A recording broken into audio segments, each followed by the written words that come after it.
ሰው ሆነን በእግዚአብሔር ክሳችን በእርሱ ተቀዳ አለብን የውለታ ዕዳ አቤቱ እንወድሃለን ምስጋና ላንተ እንሰጣለን እልልታ ውዳሴ ግናይ ዘላለም ላንተ አዶናይ ዘላለም ላንተ አዶናይ ሞትን ዘለፈው ማሰሪያውን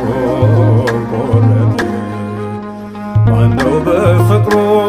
ያልተለወጠ አዳነን ገዛን በደሙ ምስጋና ይሁን ለስሙ አዳነን ገዛን በደሙ ምስጋና ይሁን ለስሙ